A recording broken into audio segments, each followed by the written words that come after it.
Então, boa noite para quem está aqui junto comigo nessa aula maravilhosa, nesse domingo. Eu acredito que todo mundo aqui está comprometido, né? Imagina quem é que ia vir num domingo às 20 horas para estudar sobre revisão e não está comprometido.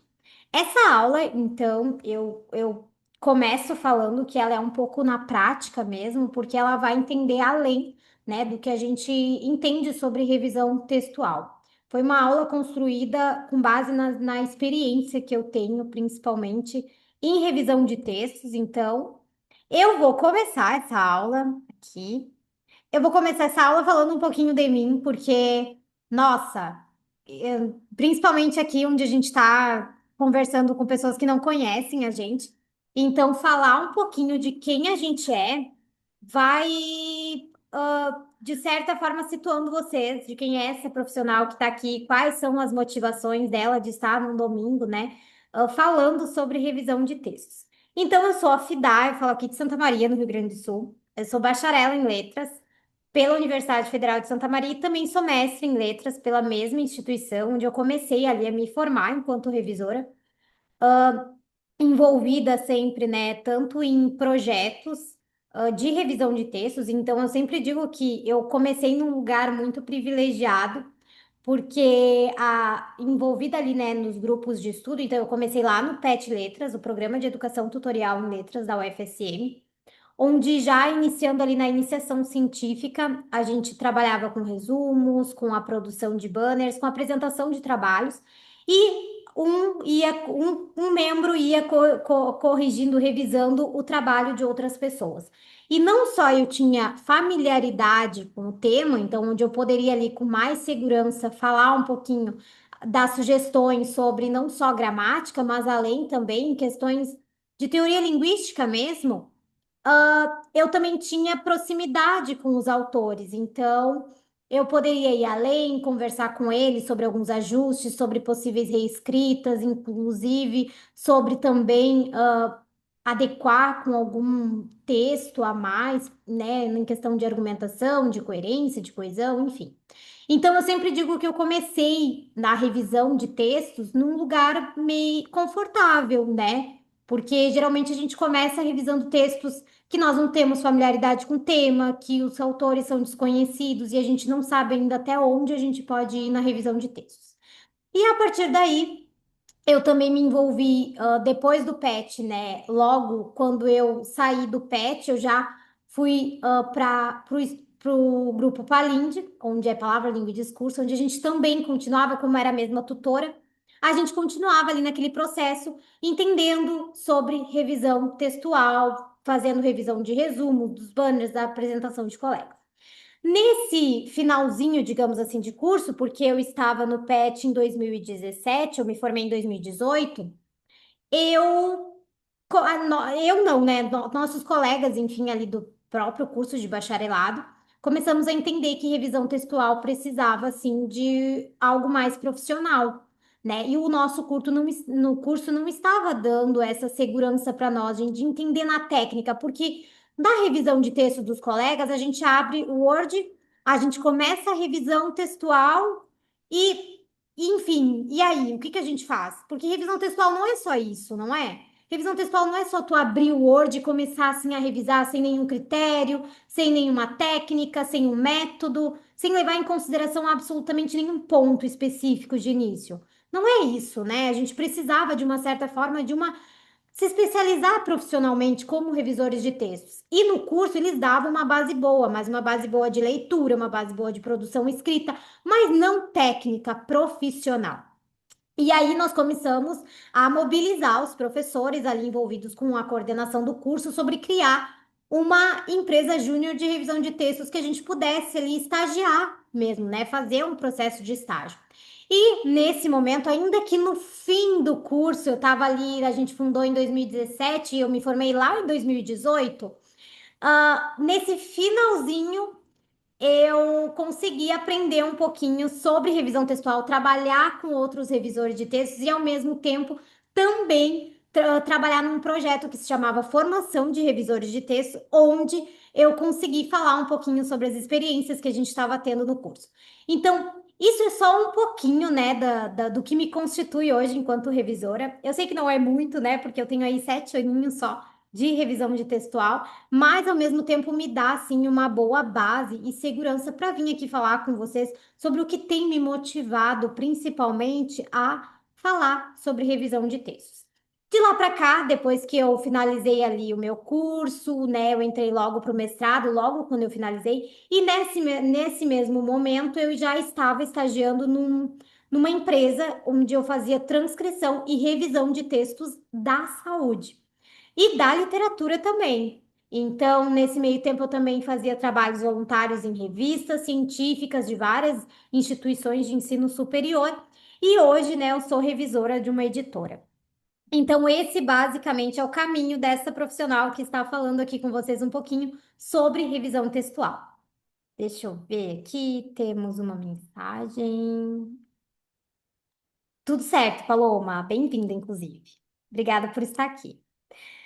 E aí, gente, como eu estava dizendo para vocês, mesmo eu tendo ali começado, eu sei que eu comecei num campo ali, digamos assim, confortável enquanto revisora, porque geralmente a gente trabalha ali com temas que a gente desconhece, próprios gêneros, às vezes cai de paraquedas, um gênero que a gente não conhece, eu ainda assim comecei muito segura na gramática, porque eu falava bem, eu escrevia bem, eu encontrava os problemas gramaticais com muita facilidade. Eu sempre tive uma facilidade muito boa. E quando eu tinha alguma dúvida, eu também sabia, enquanto revisora, aonde consultar esses problemas e resolver. O que estava me pegando nesse início, então, depois de ter essa boa base, de revisão textual era mais ou menos por onde eu começava a falar sobre o meu trabalho, né?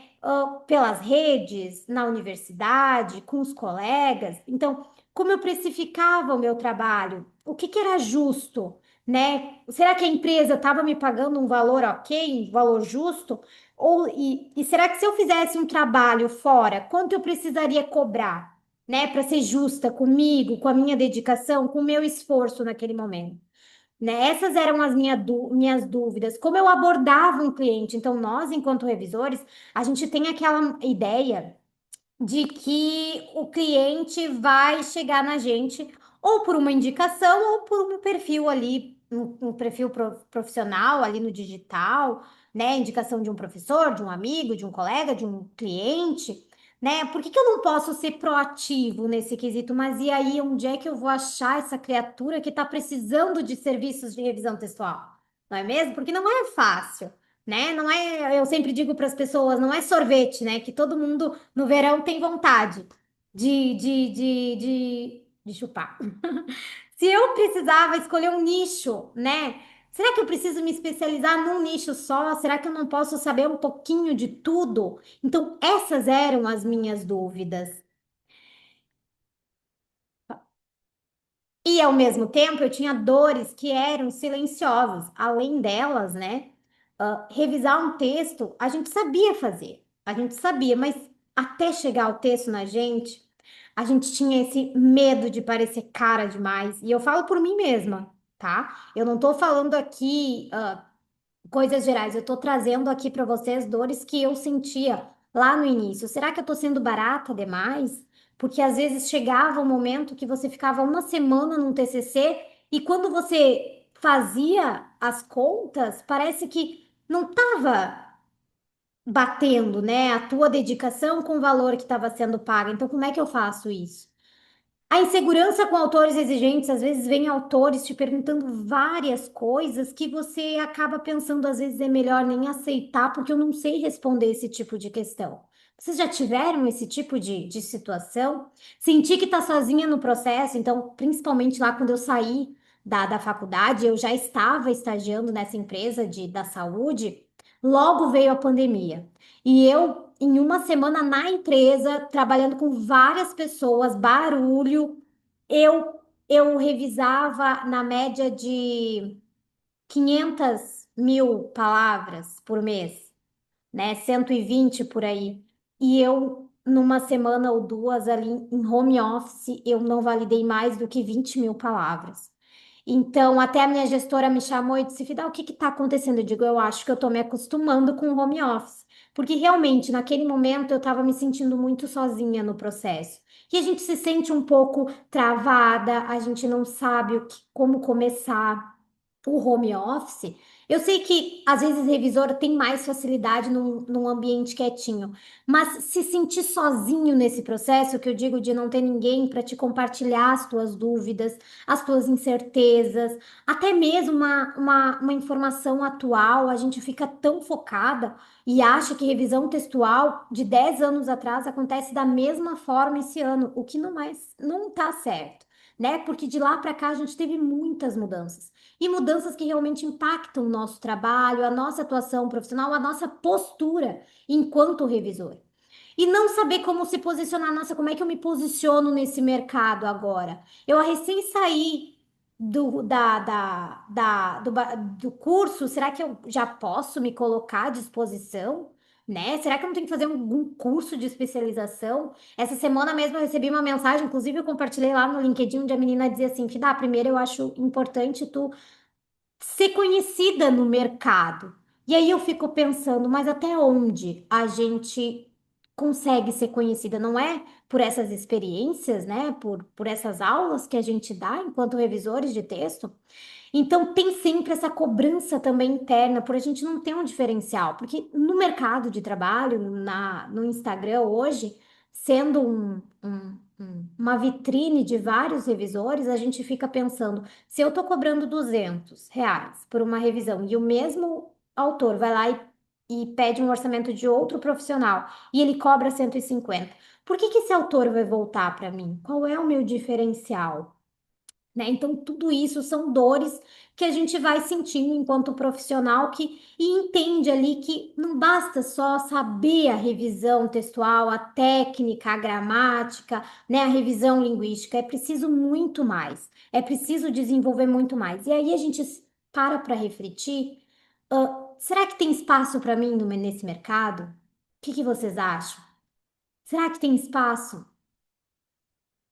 Eu me perguntava várias vezes, enquanto revisora de textos, inclusive já comecei dois cursos, e um de administração e um de contabilidade, onde eu parava para pensar o que que eu estou fazendo, por que que eu estou fazendo isso? Por que que eu preciso ir para outra área? Por que que eu não posso me especializar na minha área? O que que está faltando no mercado que a gente não está conseguindo viver de revisão textual? Por que que isso está acontecendo? Será que o problema está lá fora mesmo? Será que não está aqui dentro? O que que vocês acham? Eu várias vezes tive essa reflexão comigo mesma. E foi com que eu parei para pensar: será que eu sou o suficiente enquanto revisora? Será que o meu trabalho está sendo suficiente? Então, várias vezes essas reflexões me pegaram e aí eu pensei, o que a gente quer? O que eu quero de verdade enquanto revisora de textos? Né? A gente precisa ser um pouco objetivo no nosso trabalho, né? Pegar esses pontos objetivos e entender o que que eu quero de verdade. Eu quero ser reconhecida, né? Esses dias a minha tia disse assim, que dá, olha só. Eu tô aqui apaixonada com o chat GPT. E assim, eu nunca tinha colocado no chat GPT dela sobre mim, nunca. E ela olha aqui que o marido dela trabalha com automóveis, então ela tá criando conteúdo para a página do marido dela. E ela foi lá no chat GPT e começou a trabalhar com ele e adorou, né? E ele realmente funciona super bem.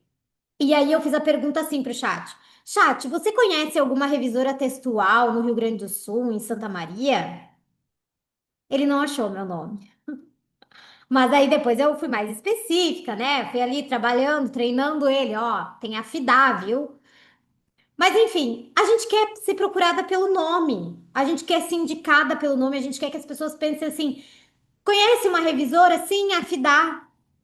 A gente quer isso, a gente quer ter liberdade de escolher os trabalhos que a gente quer revisar, justamente para não se submeter a qualquer tipo de trabalho, a qualquer tipo de valor, a qualquer tipo de precificação, a qualquer tipo de autor. Às vezes chegam umas pessoas, né? Hoje mesmo, uma colega nossa ali do núcleo compartilhou que conseguiu recusar um trabalho porque a autora tinha pedido para terceiros fazer o trabalho para ela. Vocês entendem o problema? Por que que a gente, assim, por que que a gente vai se submeter a esse tipo de coisa? Às vezes fazer trabalho para poder ter um dinheirinho ali. E aí, como é que a gente vai ser vista no mercado, né? Revisar com prazer, gente, não com peso. Eu não conseguiria revisar um tipo de trabalho desses com prazer, com tranquilidade, com leveza, dando sugestões para o autor, conversando, dialogando com ele, que é algo que eu gosto de fazer. É um trabalho que eu faço sem pressa e ser bem paga, né? Ser bem remunerada para poder comprar mais livros, para poder me especializar mais, poder pagar curso caro, poder viajar, ter repertório cultural, porque eu sempre digo que ostentação de revisor é isso, né? É viajar, é comprar livro e é comer bem. É isso. E crescer com o nosso trabalho, né? Por que não fazer um portfólio gordinho, né? Para que quando as pessoas te chamem para falar, olha, eu revisei esse trabalho. Ai, Fidá, né? Dúvidas que eu tinha. Mas como é que eu vou pedir para um autor de uma dissertação para ele colocar o meu nome como revisora? Ou nos agradecimentos, não precisa. Revisou um trabalho, faz você uma declaração ali para ele assinar. E tenha, não precisa você, eu revisei 30 trabalhos no ano. Se você acha importante, coloca os 30. Mas você pode pegar daquele ano três ou quatro. Três ou quatro, um TCC, duas dissertações, duas teses. Vai ali e diz: Oi, autor, tudo bem? Então, eu tô te passando uma declaração. Declaro para os devidos fins que a Paloma realizou a revisão linguística do meu trabalho, a revisão textual do meu trabalho. Assinado pelo Gov, que hoje você sabe, né, que se não for pelo Gov, uma assinatura oficial não é válido. Vocês entendem isso? Isso é importante e coloca lá no teu portfólio. Para quê? Para você registrar que você fez esse tipo de trabalho e não só dissertação, tese, artigo científico, resumo, banner, um folder, né? Hoje a gente tem aí, gente, principalmente ali no núcleo, né? Quando você entra e você entra na nossa comunidade, você consegue ver as especialidades dos revisores. Nós temos redatores, nós temos social media, nós temos o pessoal do marketing, da comunicação, jornalismo, pessoas que não estão dentro do mercado editorial, às vezes fora, hoje estão no mercado digital e precisam trabalhar com revisão de textos e também precisam revisar. Vocês entendem? É isso que a gente quer de verdade. Só que revisar é prática, gente, é prática profissional. E essa prática, ela exige experiência, ela exige exposição e ela exige constância.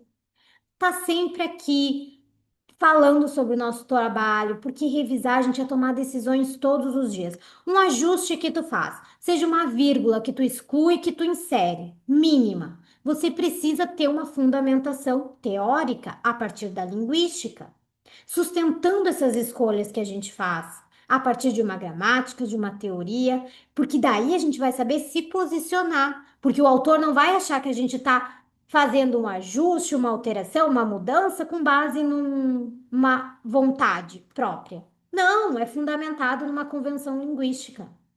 É fundamentado. Ou então, se você acha que é mais adequado, traz a justificativa a partir de elementos que ele traz no próprio texto.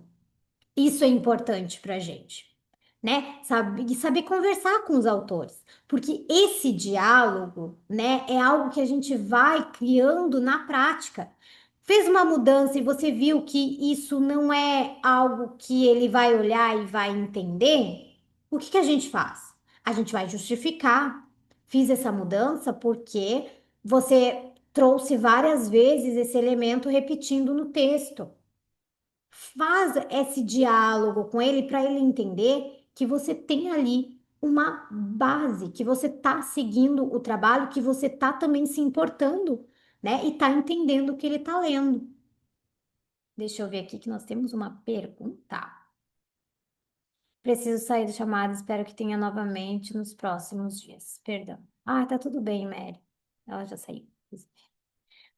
E o que me ajudou a crescer? Então, aqui eu trouxe para vocês algumas das várias lives, mentorias, onde eu consegui compartilhar um pouquinho de todo o conhecimento que eu tive na revisão textual.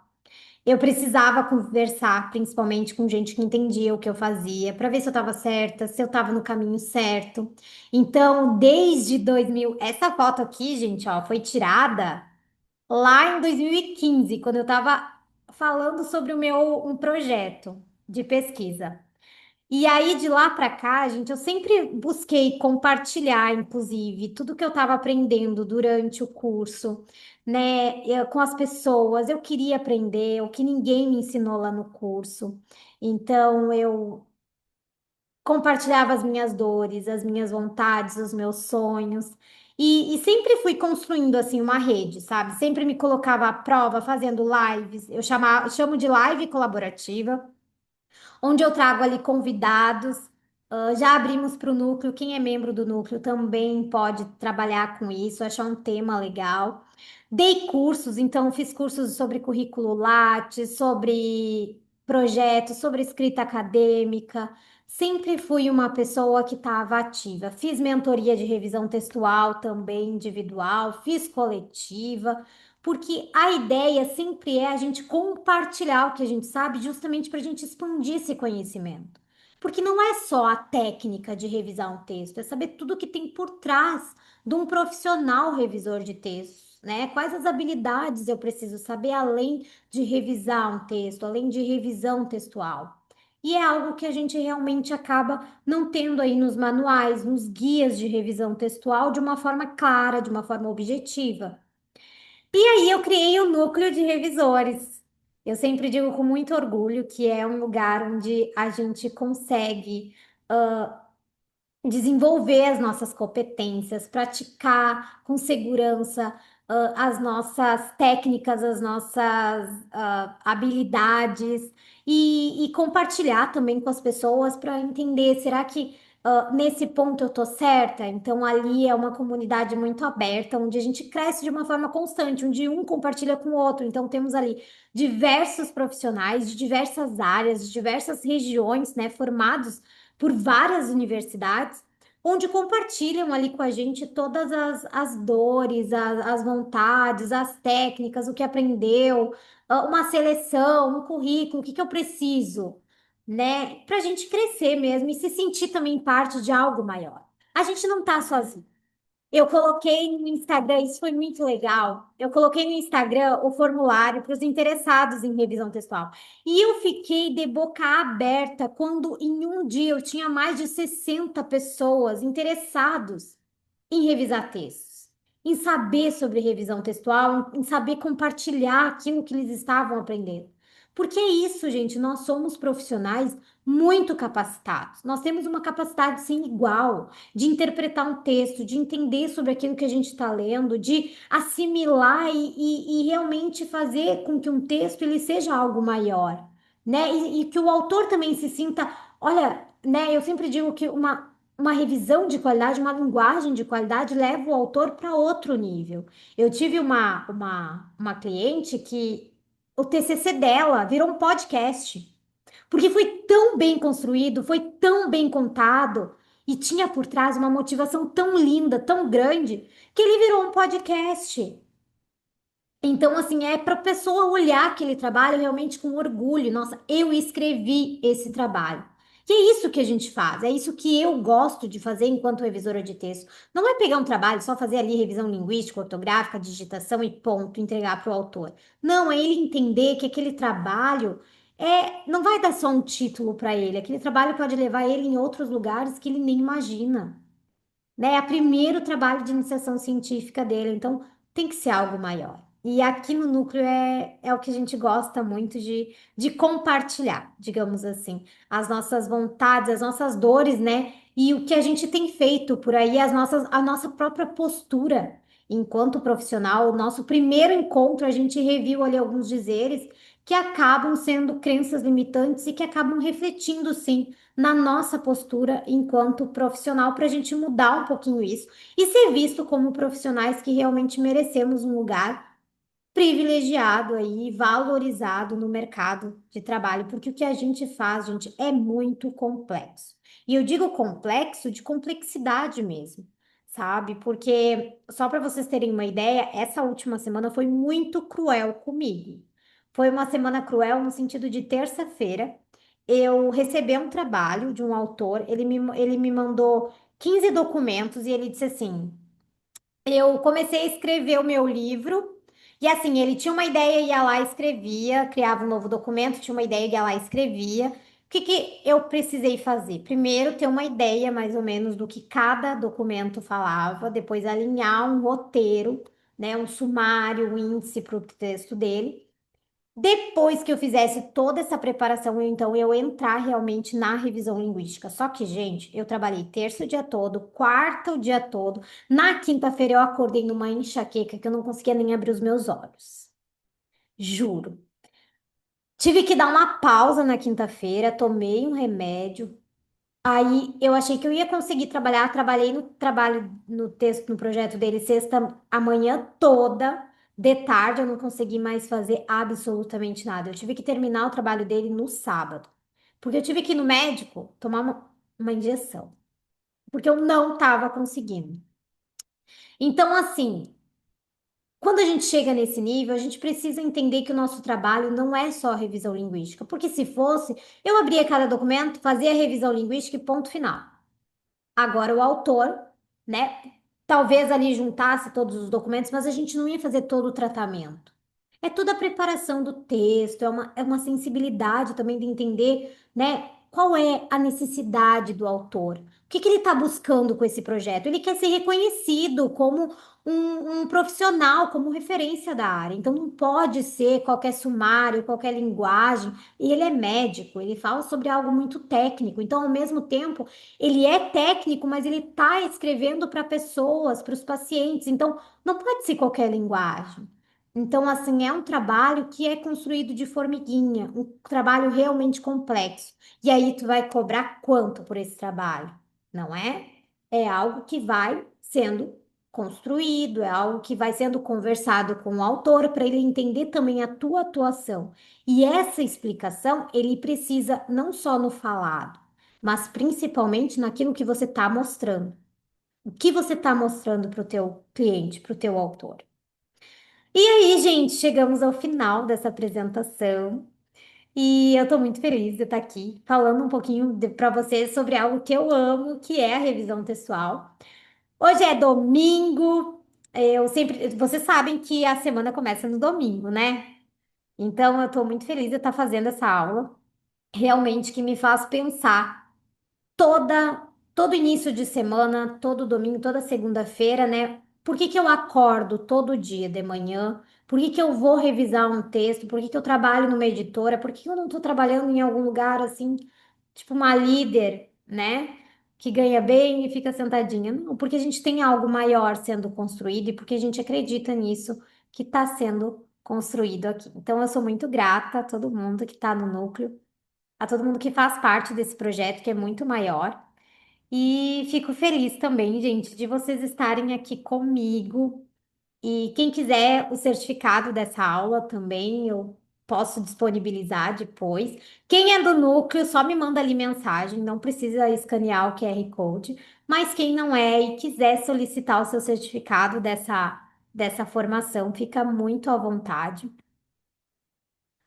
Muito obrigada mais uma vez por vocês estarem aqui hoje. Eu desejo uma ótima semana para todo mundo, de muitas revisões. Qualquer dúvida, podem me chamar. Eu tenho aqui as minhas redes sociais, o LinkedIn, o e-mail, o próprio Instagram. Eu estou sempre por lá. E no WhatsApp, podem me chamar no privado, que eu estou sempre ali na medida do possível tirando as dúvidas.